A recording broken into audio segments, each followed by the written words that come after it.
There's a type of person who doesn't need to talk much, doesn't need a loud voice, and doesn't try to sound overly smart. Yet after just a few sentences, the other person naturally pays attention, listens, and thinks, "This person is very trustworthy." Meanwhile, most people experience the opposite. They talk a lot, but no one remembers. They explain everything in detail, but no one is truly convinced. They communicate every day, yet the more they speak, the smaller they seem. The issue isn't whether you're introverted or extroverted.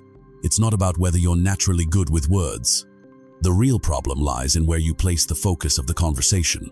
Are you speaking to express yourself, or are you speaking so the other person feels understood, guided, and connected? In this video, we'll explore 6 you-focused communication techniques, ways of speaking that make the listener feel the message is directly about them. And when people see themselves in your words, your influence appears almost instantly. Stay until the end, because tip number 5 will completely transform the quality of your conversations. Habit 1. Don't start with what you want to say. Start with what the other person cares about. The most common mistake in communication is opening with "I think," "I feel," "I want to share." Today I'm going to talk about. It's not wrong, but it puts all the focus on you. And the listener immediately wonders, what does this have to do with me? Influential communicators don't start with themselves. They start with relevance.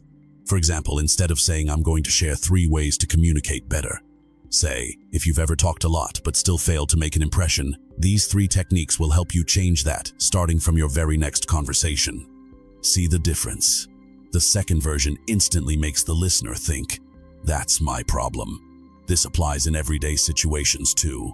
Instead of telling a colleague, "I have a new idea for this project," say, "If our goal is to get faster client responses, there's an approach that could help shorten the turnaround time." You're not just sharing an idea, you're connecting it to what others actually care about. Take action now. Next time, before you say something important, ask yourself, what is the listener concerned about, wanting, or needing right now? Then start your sentence from that point. Try this exercise. Write down 3 opening lines you commonly use. Then rewrite them so they begin with you, what you need, or what you're dealing with. This simple shift alone can dramatically change how others perceive you. Habit 2. Use you to connect, not to lecture. Many people hear the advice, use the word "you," and start saying things like, "You have to do this," "You should do that," "You shouldn't do that." It sounds direct, but it often comes across as judgmental. You only becomes powerful when it creates a sense of partnership, not pressure.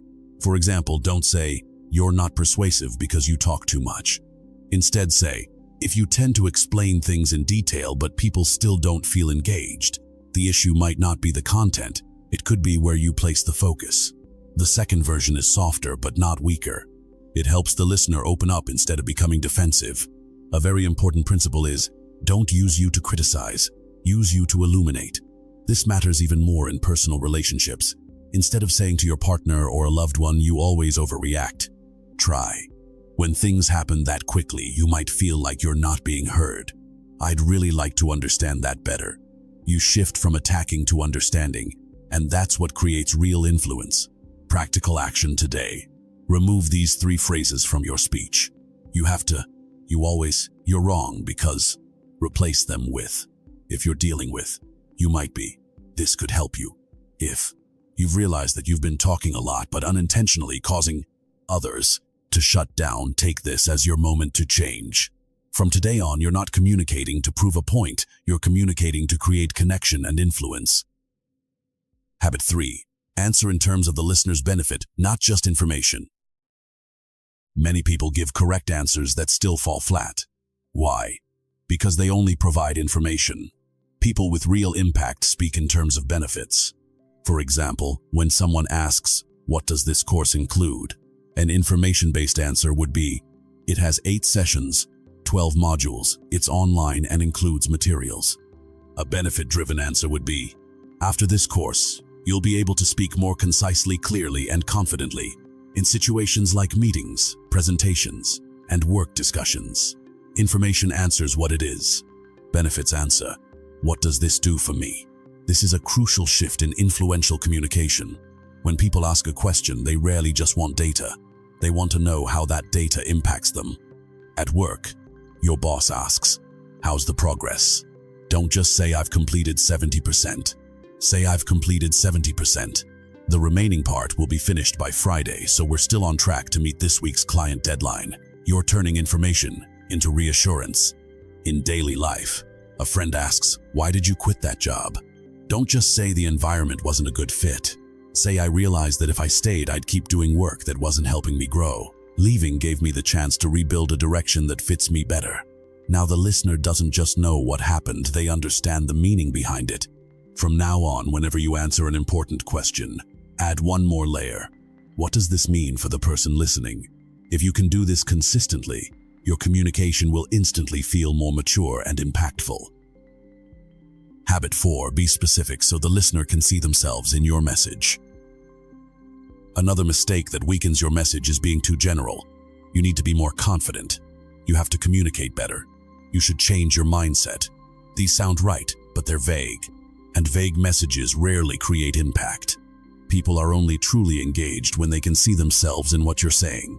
For example, instead of saying, "You need to be clearer when you speak," say, "If in meetings you tend to talk around your point for 2-3 minutes before getting to the main idea, people will lose focus before you even reach your strongest point." Now the listener can immediately picture themselves in that situation. Or instead of "You should learn to set boundaries," say, "If every time someone asks for help you reply, 'Let me check.'" Even when you're already overwhelmed over time, people stop respecting your time because they assume you're always available. Specificity creates images. Images create impact. If you want your words to carry weight, use this simple formula: specific situation plus common behavior plus clear consequence plus immediate adjustment. For example, if when texting you tend to write long paragraphs to explain everything, the reader can feel overwhelmed and miss your main point. Try breaking it into 3 short parts. What the issue is, what you need, and the timeline. That's how you turn advice into a usable tool. Quick exercise. Take one vague sentence you often use and make it more specific by adding when, where, what behavior, what consequence. You'll notice your message becomes instantly sharper and more impactful. Habit 5. Don't try to impress, make others feel understood. This is the shift that transforms your entire communication presence. Many people enter a conversation with an unconscious mindset. How can I sound good? How can I appear smart? How can I get recognition? That mindset is exactly what makes your words feel forced, heavy, and disconnected. Truly influential people don't try to impress. They focus on making others feel, "I'm understood, I'm respected. I want to keep listening to this person." For example, when someone shares a difficulty, don't rush in with your own experience. Don't jump straight to, "Yeah, I've been through that. That's easy. You should do this." Pause for a moment and say, "It sounds like you've been under pressure from this for quite a while." Or, "What's been the hardest part of this for you?" That's the language of presence. And nothing creates lasting influence more than the feeling of being understood. In everyday communication, people may forget what you said, but they remember how they felt around you. Try this in the next 24 hours. Practice the 1-minute no interruption rule. When someone is speaking, don't interrupt. Don't jump in with your own story. Don't immediately give advice. Just focus on understanding. Then respond with a sentence that begins with, "It seems like what you need right now might be, is the hardest part for you." This is the shift from someone who simply speaks well to someone whose words truly carry weight. Habit 6. End your message with a clear call to action. Many people speak well, even emotionally, but after listening, no one actually does anything. That's because they're missing a closing point. Influential communicators don't just create emotion, they drive action. For example, instead of ending with "Hope this helps," say, "Today, try replacing one of your opening lines with a sentence that starts from the listener's concern." Instead of saying, "Just take your time to improve," say, "In your next conversation, remember just one thing before sharing your point." Start with a sentence that shows you understand what the other person cares about. The clearer your closing, the more likely people are to act. That's why highly influential communicators are always specific about what to do, when to do it, how to do it. You can apply this everywhere in videos, meetings, messages, or one-on-one conversations. For example, after watching this, pick the one habit you're weakest at, write it down, and apply it consistently over the next 3 days. That's a clear call to action. Don't try to remember all 6 habits at once. Choose the one you need most and commit to applying it in your next conversation. When you focus on one change at a time, your progress becomes much faster than just consuming and forgetting. Influence in communication doesn't start with speaking louder, talking more, or using bigger, more impressive words. It starts with a small but profound shift. You stop putting yourself at the center and start putting the listener at the center. That's why you-focused language is so powerful. It's not just a wording trick, it's a mindset, a way of seeing, a higher level of communication maturity. When you open with what others care about, they pay attention. When you use you to connect instead of judge, they open up. When you respond with benefits instead of dry information, they're persuaded. When you speak specifically, they see themselves in your message. When you make them feel understood, they trust you. And when you end with a clear action, your words actually create movement. That's what impactful communication really looks like.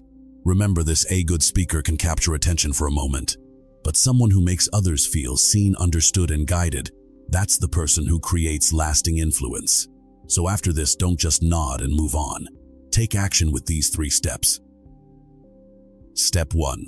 Choose the one habit you're weakest at. Step 2. Write down a real situation today or tomorrow where you'll apply it. Step 3. Commit to yourself by stating which habit you've chosen. If this helped you reflect on how you communicate every day, keep practicing it.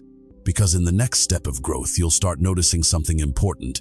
Small changes in how you speak can completely shift how others see and respond to you. Don't wait until a relationship cools off, an opportunity passes, or people stop listening to you to start improving your communication. Start with your next sentence, start with your next conversation, and start with one simple shift. Don't just think about what you want to say. Think about what the other person needs to hear to truly connect with you.